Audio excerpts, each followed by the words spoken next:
अस्सलाम वालेकुम व्यूअर्स। आज का हमारा टॉपिक है जी इंग्लिश ग्रामर और लैंग्वेज के बड़ा इंपॉर्टेंट टर्म्स हैं बेसिकली, जिनमें मैंने देखा कि लोगों में बड़ी कन्फ्यूजन पाई जाती है। बीइंग टीचर वैसे भी स्टूडेंट्स में पढ़ाते हुए ये चीज़ फील की है।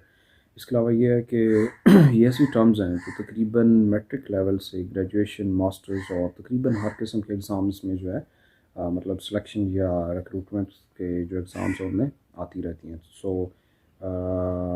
इसे बड़ा इम्पोर्टेंट और बड़ा सेंट्रल सा डील करते हुए मैंने इस जो है ना वीडियो में प्लान किया है कि इन दो तीन ये जो टर्म्स हैं बेसिकली इनको क्लियर किया जाए, ताकि जो एस्पिरेंट्स हैं, जो स्टूडेंट्स हैं, जो मतलब कैंडिडेट्स हैं एग्ज़ाम्स के लिए या मतलब कहीं पे भी, उनकी ताकि इस इशू और मतलब कन्फ्यूजन को दूर किया जाए। तो बगैर टाइम वेस्ट किए हुए हम आज का जो है ना वो टॉपिक स्टार्ट करते हैं। फ़र्स्ट ऑफ़ ऑल जी, मैं इसमें ये जो टर्म्स हैं जैसे कि पहले मेंशन किया है, जेरेंड और प्रेजेंट पार्टिसिपल, इनमें लोग कंफ्यूज हो जाते हैं। तो इन दोनों में से पहले मैं आता हूँ जी जेरेंड के ऊपर कि जेरेंड क्या होता है, इसकी फॉर्म क्या है, क्या शक्ल है और इसका यूजेज जो है वो सेंटेंसेस में कैसे किया जाता है।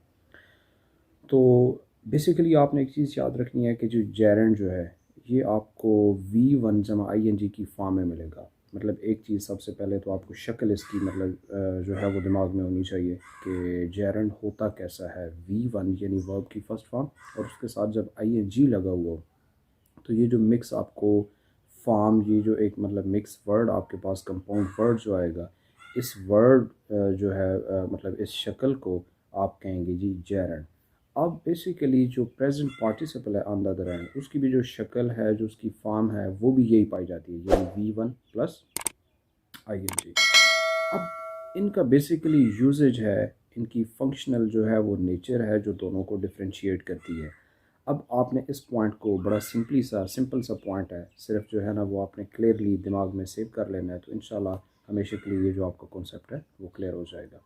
वो ये है कि जी जब यही शक्ल यानी जो कि आपको पहले बताई है V1 + ING सेंटेंस के अंदर एज ए नाउन के तौर पे इस्तेमाल होती हुई नज़र आए या मिले, तो तब ये शक्ल यानी V1 + ING उस सेंटेंस में आ रही है एज ए जेरेंड के। और जब यही शक्ल यानी V1 + ING एक सेंटेंस के अंदर नाउन के तौर पे नहीं बल्कि वर्ब के तौर पे इस्तेमाल हो रही हो, तो फिर ये वाली शक्ल, ये वाला जो वर्ड है वो आपका होगा प्रेजेंट पार्टिसिपल, ना कि gerund.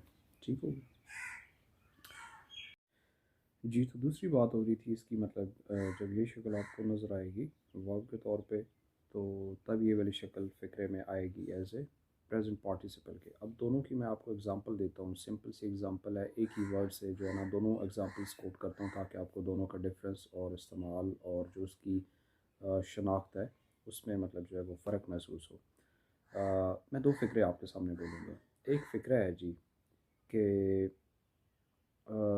She is cooking, she is cooking, just simple सा फिक्रा, शी इज़ कुकिंग, एक हो गया। दूसरा फिक्रा है जी she likes cooking, just simple से छोटे से दो सेंटेंसेस हैं, शी शी इज़ कुकिंग और दूसरा शी लाइक्स कुकिंग।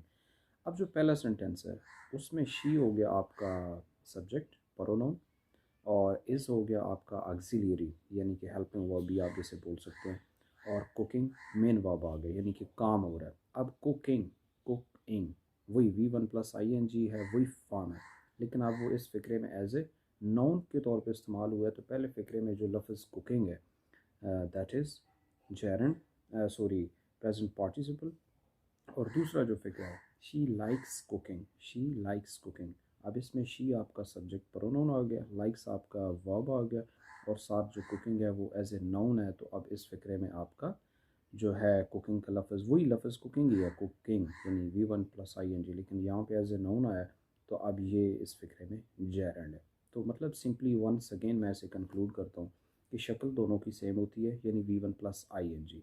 जब यही शक्ल एक सेंटेंस के अंदर नाउन के तौर पे इस्तेमाल हो तो then this form would be gerund, और जब यही शक्ल फ़िक्रे के अंदर वर्ब के तौर पे इस्तेमाल हो तो तब यही वाली जो शक्ल है आपकी खिलाएगी प्रेजेंट पार्टिसिपल। तो आई होप कि आपकी ये जो कन्फ्यूजन है क्लियर होगी और आइंदा इस चीज़ में आप कंफ्यूज नहीं होंगे। तो थैंक यू वेरी मच।